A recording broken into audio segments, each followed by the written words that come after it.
ሰላም ጤና ይስጥልኝ ውድ ኢትዮጵያውያንና ኤርትራውያን ወገኖቼ የዩቲዩብ ቤተሰቦቼ እንደምን አላችሁ? ታንክስጊቪንግ እንግዲህ እኛ ሀገርም ይታወቃል። እንደውም በገጠሩ አካባቢ አራሾች እህላቸውን ከሰበሰቡ በኋላ አውድማ ላይ ተለቅልቆ ተወቅቶ እህሉ ተሰብስቦ ጎረቤቶች አንድ ላይ ምግብ ሰርተው ሄደው ሜዳ ላይ አመስግነው በልተው እግዚአብሔርን ደግሞ የሚያመሰግኑበት ቀን ነው እና ስለዚህ እኛም ደግሞ ዛሬ በእግዚአብሔር ቸርነት በእግዚአብሔር ምሕረት በእኛ ሳይሆን ዛሬን እንድናይ ስላደረገን እግዚአብሔርን እናመሰግነዋለን። እግዚአብሔር ክብሩ ይስፋ፣ የተመሰገነ ይሁን። ስለዚህ ሃፒ ታንክስጊቪንግ። ዛሬ በዚች አጭር ቪዲዮ ደግሞ ያው ታንክስጊቪንግ እንዳለ ሆኖ ከትናንትና ወዲያ የሰማኋት አንድ ኒውስ ነበረ። ትንሽ ዲስተርብ ያደርጋል ኒውስ ግን እናቶች ለእናቶች እና ለአባቶች ሼር ላደርግ ነው የመጣሁት። ይሄ ኒውስ ሁላቸውም እንግዲህ አይታችሁት ከሆነ የ5 ዓመት ልጅ ኦቲስቲክ የሆነች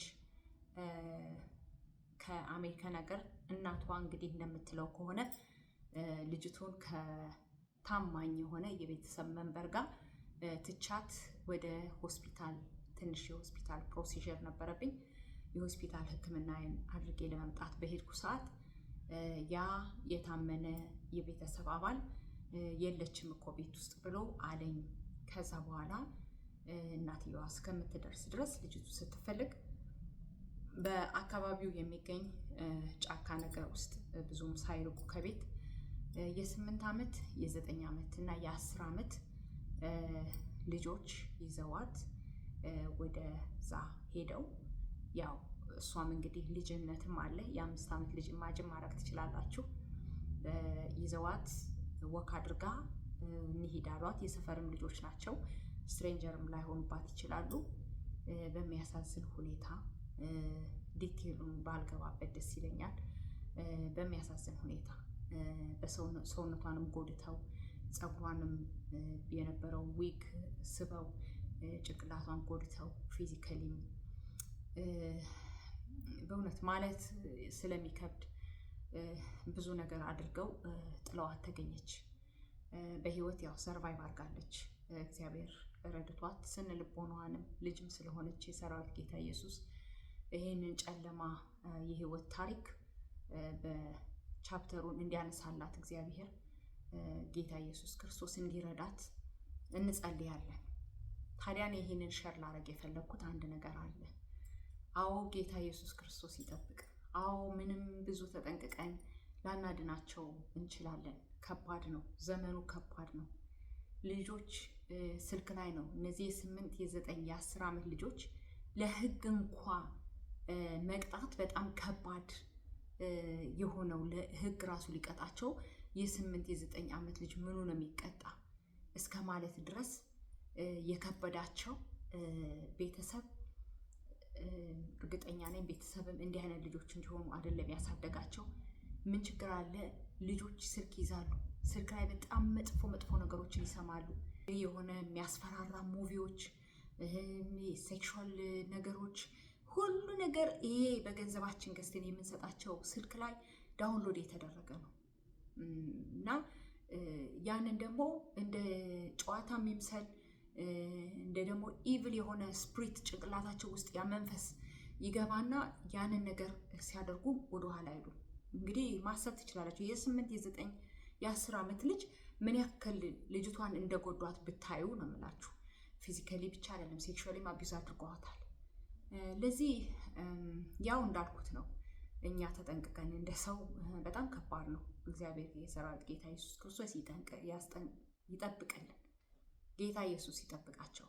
ግን እኛ ደግሞ እንደ እናት እች ልጅ አሁን አናላይዝ ስታደርጉ አሁን ለመፍረድ ምናምን ሳይሆን አናላይዝ ስታደርጉ እች ልጅ የ5 ዓመት ልጅ ነች። ከዛ ላይ ኦቲስቲክ ነች።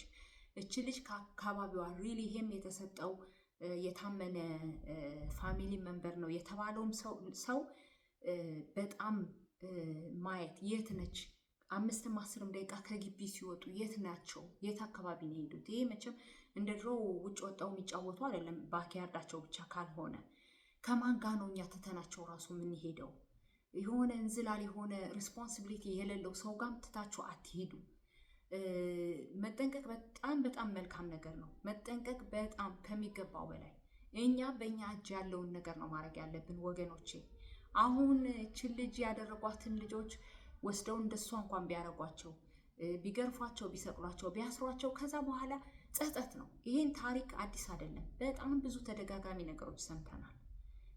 እኔ ልንገራችሁ፣ በጣም እንደዚህ አይነት ነገር የሚጠቁ ልጆች ሁልጊዜ ተከላካይ የሌላቸው ልጆች ናቸው። ሁልጊዜ አቴንዳንሳቸው ሌስ የሆነ ነው። ይሄ ፋክት ነው። ይሄ ኢትዮጵያ ማየታችሁ ከሆነ ያቺ ልጅም ስትጎዳ ያቺ ህፃን ልጅ አብዛኞቹ ልጆች ወይ ብቻቸው የሚተዉ ናቸው ወይ ደግሞ የሆነ ቅድም እንዳልኩት ሪስፖንሲቢሊቲ የሌለው ሰው የሚጠብቃቸው ልጆች ናቸው። ልጆቻችሁን መቼስ እንግዲህ አንዴ ወደ ምድር መጠዋል፣ ዋጋ እንክፈልላቸው፣ አትልቀቋቸው። በተለይ ደግሞ አንዳንድ ልጆች ሙሉ ቨርባል ያልሆኑ ወይ ደግሞ ኢቭን ምንም አይነት የተለየ ዲያግኖስን ባይኖርባቸው ህፃናት ሲሆኑ ቶሎ የመታለል ቶሎ ሁሉን የማመን ሁሉም በቃ ንጹህ ነው የሚመስላቸው፣ ሁሉ ነገር ጥሩ ቆንጆ ነው የሚመስላቸው። እንደዛ ስለሚመስላቸው እባካችሁ ወገኖቼ በተቻላችሁ መጠን እንደዛ አይነት ነገርን እንጠንቀቅ። በእግዚአብሔር ስም እለምናችኋለሁ። ልጆቻችሁን ተጠንቀቁ። ለልጆቻችሁ በጣም ዋጋ ክፈሉ። በቃ ግድ ነው። በቃ በተለይ አንዴ ከሆነ በኋላ የማይመለስ ጸጸት እንዳይዘን እንደ ወላጅ ጊዜ እንስጣቸው፣ አብረናቸው እንሁን። በቃ ልጆቻችን እስኪያድጉ ድረስ ምንም ምርጫ የለንም። የምትሰጡት ሰው ሁሉ ማን እንደሆነ ማወቅ አለባችሁ። የሰዎችን ማይንድ ስቴት ማንበብ በጣም ከባድ ነው። በጣም ማወቅ በጣም ከባድ ነው። እኔ ሁሌ ልጆቼ ስሊፕ ኦቨር እናድርግ ሲሉ መቼም አንዳቸው አድርገው አያውቁምና ኖላቸዋለሁ። ለምን ሲሉኝ የሰውን ማይንድ አታነቡት፣ ማምን እንደሚያስብ አታውቁ እና በምትተኙ ሰዓት ደግሞ ሁሉ ጊዜ እናንተ የሞታችሁ ያክል መጠቃት ትችላላችሁ እላቸው ነበር። ልጆች ሆነው እግዚአብሔር ይመስገን። ግድ የለም ተጠራጠሩ። ተጠራጣሪ መሆን ምንም መጥፎ ነገር አይደለም። ያ ሴቭ ነው የምታረጓቸው ልጆቻችሁን። በጣም ነው የሚያሳዝነው። እንግዲህ እቺ ልጅ ወይ እናቷ ጋር ብትሆን ኖሮ ወይ አባቷ ጋር ብትሆን ኖሮ ወይ ያ ደግሞ ያዝ የተባለ ፋሚሊ ሜምበር ልጅቱን ቢዛት ኖሮ ይሄ ነገር ሀፕን መሆን አይችልም። እና እግዚአብሔር ይህንን ፈቅዶ እግዚአብሔር ስላለው ነው ምናምን እኔ ብዬ አላምንም። ለምን እግዚአብሔር እንደዚህ አይነቱን ነገር በልጆች ላይ እንዲደርስም ፈቃዱም አይደለም፣ ፕላኑም አይደለም፣ ሀሳቡም አይደለም። ስለዚህ ኢቭል አይዲያ ያላቸውን ሰዎች እነሱን አይዲያቸው ኢቭል እንዳይሆንባቸው መከላከል አንችልም። እኛ ግን እነሱ መከላከል ባንችል ልጆቻችንን መከላከል እንችላለን። አይታችኋል፣ ዳክዬ መንገድ ስታቋርጥ ሁል ጊዜ ቀድማ እሷ ነች ፊት የምትሄደው። ልጆቿን ደግሞ በመስመር አሰልፋ እንደዚህ ብትንትን እንኳን ብለው አይሄዱም። አይታችሁ ከሆነ እንስሳ እንኳን ማለት ነው ትንሽዬ ዶሮ እንኳ እንግዲህ ዶሮ ጭንቅላታቱን እንባላለን ብዙ ጊዜ። ዶሮ እንኳ በራሷ ጊዜ በጣም ታስባለች ማለት ነው። መኪና እንኳ ቢገጨኝ የሆነ ነገር እንኳ ቢመጣ ፈርስት እኔ ብላ ነው ቀጥ ብላ የምትሄደው። አይታችኋቸው ከሆነ ማለት ነው። እና ልጆቹ ደግሞ እናታቸውን ፎሎ እያደረጉ ነው የሚሄዱት። ዶሮም ደግሞ ጭልፊት የሚመጣ ከሆነ ልጆቿን ሰብስባ ያስ ነው የምታረገው። እኛ እንግዲህ ከዛ መቼም የበለጠ አእምሮ አለን፣ የበለጠ እናስባለን። የዛሬ ቦታችን ምን ሄድበት የዛሬ ነገራችን እንዲሳካ ብለን ልጆቻችንን በየቦታው አንቃል። ልጆቹ ትራማ ከደረሰባቸው በኋላ ትሪት ማድረጉ ከባድ ነው፣ ለቤተሰብም ከባድ ነው እላለሁ። እንግዲህ እግዚአብሔር ቢፈቅድና ብንኖር በሚቀጥለው ቪዲዮ ደግሞ በሰላም እስከምንገናኝ ድረስ ሰላማችሁ ብዝት ይበልልኝ እያልኩ ዩቲዩብ ቻናሌን ሰብስክራይብ ያላደረጋችሁ ሰብስክራይብ፣ ሼር እና ኮመንት ማድረጋችሁን አትርሱ። ወሰን ነኝ ከቶሮንቶ።